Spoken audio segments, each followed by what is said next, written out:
दुनिया का सबसे ऊंचा चिनाब रेल पुल सभी परीक्षणों को पार करने के लिए तैयार है। भारतीय रेलवे ने जम्मू कश्मीर में दुनिया का सबसे ऊंचा चिनाब रेलवे ब्रिज बनाकर इतिहास रच दिया है। ये पुल रियासी जिले से लगभग 42 किलोमीटर दूर जम्मू कश्मीर में बक्कल और कौड़ी के बीच और श्री माता वैष्णो देवी कटरा से बनिहाल की मध्य रेखा पर बनाया गया है।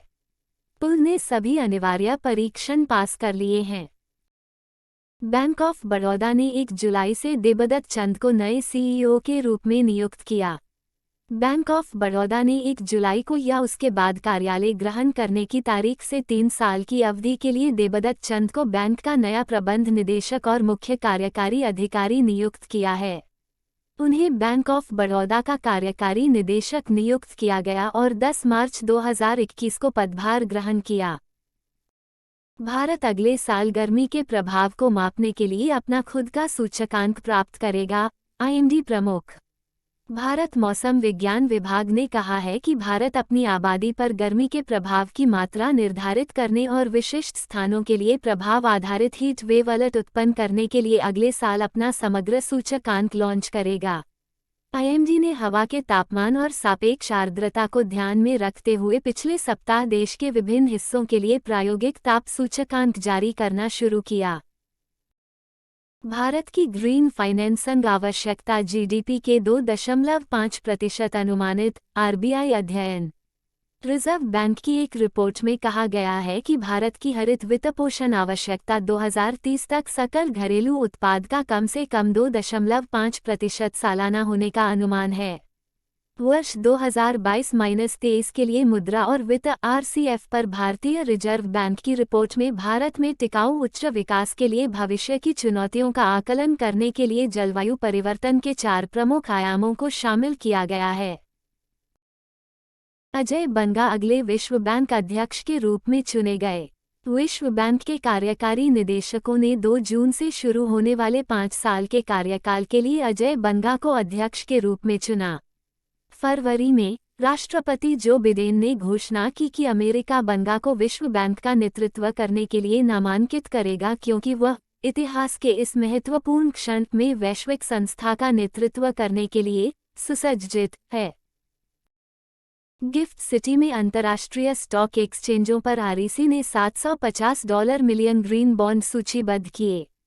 रेक लिमिटेड, एक महारत्न पावर फाइनेंस कंपनी ने अपने हाल ही में जारी किए गए $750 मिलियन मूल्य के ग्रीन बॉन्ड्स को गिफ्ट आईएफएससी स्टॉक एक्सचेंजों में अपने $7 बिलियन के ग्लोबल मीडियम टर्म प्रोग्राम के तहत सूचीबद्ध किया है। आरईसी लिमिटेड द्वारा जारी ग्रीन बॉन्ड अंतर्राष्ट्रीय पूंजी बाजार में सबसे कुशल और लगातार जारीकर्ताओं में से एक के रूप में अपनी स्थिति को मजबूत करता है। यूके ने हरजिंदर कांत को भारत में नए व्यापार आयुक्त, उपदूत के रूप में नियुक्त किया। भारत यूके मुक्त व्यापार समझौते एफटीए के लिए ब्रिटेन के मुख्य वार्ताकार हरजिंदर कांत को आज दक्षिण एशिया के लिए देश का नया व्यापार आयुक्त और पश्चिमी भारत का उपायुक्त नियुक्त किया गया। पीएम प्रसाद होंगे कोल इंडिया के अगले प्रमुख। सार्वजनिक उद्यम चयन बोर्ड पीएसईबी ने कोल इंडिया सीआईएल के अगले अध्यक्ष और प्रबंध निदेशक के रूप में सेंट्रल कोलफील्ड्स के सीएमडी पोलावरापु मल्लिकार्जुन प्रसाद की सिफारिश की। प्रसाद को 1 जुलाई से भारत के सबसे बड़े कोयला खनिक का लगभग 80% खनन वस्तु का प्रभार लेने की उम्मीद है। एयर इंडिया, विस्तारा ने इंटरलाइन साझेदारी पर हस्ताक्षर किए। घरेलू, वैश्विक यात्रियों की मदद करने के लिए एयर इंडिया ने बुधवार को कहा कि उसने फुल सर्विस करियर विस्तारा के साथ एक इंटरलाइन साझेदारी की है, जिससे यात्रियों को 2 एयरलाइनों के नेटवर्क के बीच निर्बाध रूप से यात्रा करने में मदद मिलेगी। यह एयर इंडिया के ग्राहकों को विस्तारा के घरेलू नेटवर्क तक पहुंचने की अनुमति देगा और विस्तारा के यात्रियों को एयर इंडिया के व्यापक घरेलू और वैश्विक नेटवर्क के 80 से अधिक बिंदुओं तक पहुंच प्रदान करेगा। जूम को पैन इंडिया टेलीकॉम लाइसेंस मिला।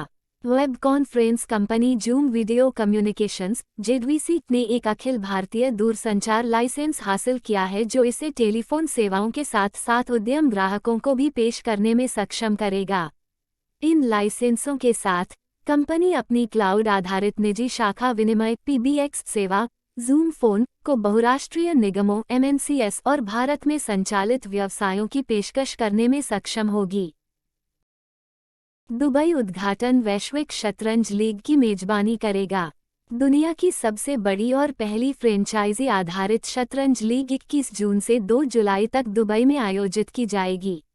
उद्घाटन वैश्विक शतरंज लीग में प्रत्येक टीम में न्यूनतम 2 महिला खिलाड़ियों और एक आइकन खिलाड़ी सहित 6 खिलाड़ियों वाली 6 टीमें होंगी। 6 टीमें राउंड रॉबिन प्रारूप में प्रतिस्पर्धा करेगी, जहां प्रत्येक टीम 10 मैच खेलेंगी। प्रमुख ड्रोन निर्माता कंपनी एडिफॉज को IPO के लिए सेबी की मंजूरी मिली। ड्रोन बनाने वाली कंपनी एडिफॉज को IPO के जरिए फंड जुटाने के लिए सेबी की मंजूरी मिल गई है। मार्केट रेगुलेटर ने कंपनी को फाइनल ऑब्जर्वेशन लेटर दिया है और रेगुलेटर की भाषा में ऑब्जर्वेशन लेटर अप्रूवल के बराबर है। US FDA ने दुनिया के पहले RSV टीके को मंजूरी दी।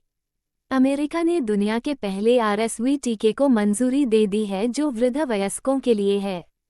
रेस्पिरेटरी वायरस RSV संक्रमण बच्चों में अधिक आम है, लेकिन कई बार यह बुजुर्ग आबादी पर भी हमला करता है। फूड एंड ड्रग एडमिनिस्ट्रेशन की मंजूरी के बाद GSK का शॉट, जिसे अरेक्सवी कहा जाता है, RSV के खिलाफ बड़े वयस्कों की रक्षा करने वाला पहला टीका बन जाता है। Please, let us know in the comment section below what kind of problems you're facing while preparing for the competitive exams, may it be social, financial, emotional. We will try to find solutions and make the path for achieving your goals less painful.